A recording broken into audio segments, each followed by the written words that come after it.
Now, there have been some really big news stories this week. The total collapse of our southern border and the incompetent management of the crisis by the Biden administration, that's just one of them. It is a mess by Biden's own making. Look, he can't blame this on Trump. When Trump left office, the border was under control. Our stay in Mexico policy was working. The wall was being built, and the Border Patrol was being backed up and given the resources to determine if those wishing to cross over were criminals, drug dealers, human traffickers, or maybe if they met the criteria to come legally.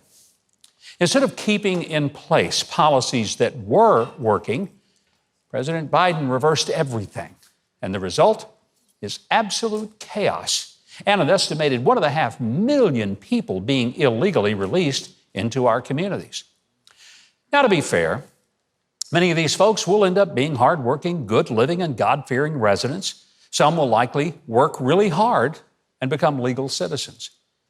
And while Joe Biden continues to pretend that he cares about protecting us from COVID, he reveals his dishonesty about that by insisting that you have the vaccine, but he allows hundreds of thousands of illegal immigrants to cross the border, settle into your hometown, without being forced to get a shot, a COVID test, or ever to wear a mask.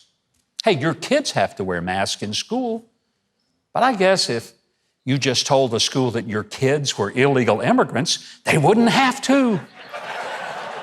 Problem solved.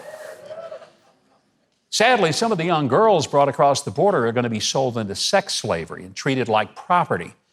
And others will bring with them illicit drugs that'll find their way into your town and may even kill someone that you know and love.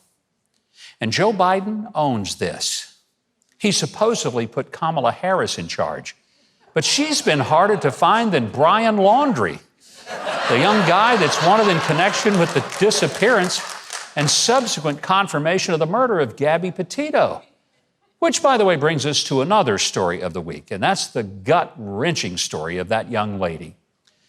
Her case captured the imagination of the American people. Maybe she reminded all of us with daughters and granddaughters that young lady could have been our family member. And it was hard to imagine the pain and anxiety of her family. President Biden also made a mind-numbing speech at the UN, where he tried to say that the greatest threat to our whole world is climate change. He never mentioned the real threat to our world, like the Communist Chinese Party or the virus that they unleashed upon us. He never mentioned Afghanistan and our leaving behind $85 billion worth of military hardware to terrorists who are already viciously slaughtering people left behind. But the biggest story of all was one that the press pretty much ignored. It's the indictment of Democrat operative and attorney Michael Sussman, who is charged. Yep, it's the big story.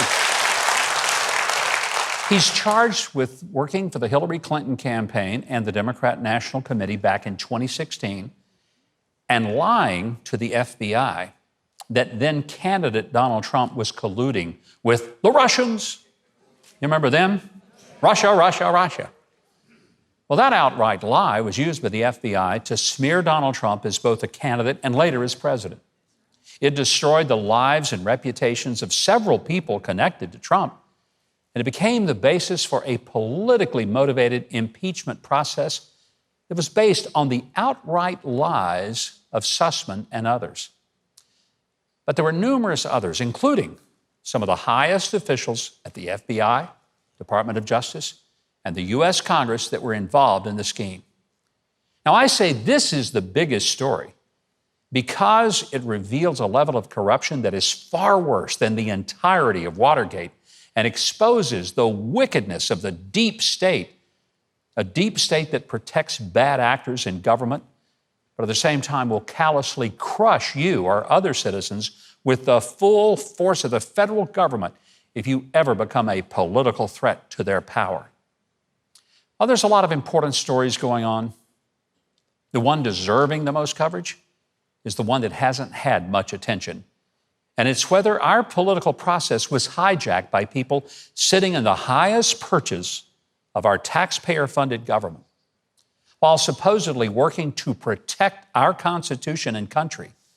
They instead lied to us, defrauded us, and did far more to overthrow the government than a bunch of overheated chuckleheads did on January 6th when they vandalized the Capitol. But don't expect the press to tell you that either. But just remember that I just did. Thanks so much for watching, and I hope you enjoyed that video. If you did, be sure to leave a like, then subscribe, and hit the notification bell below. Now, if you didn't like it, you ought to find a Ben Shapiro video to detox you with more facts.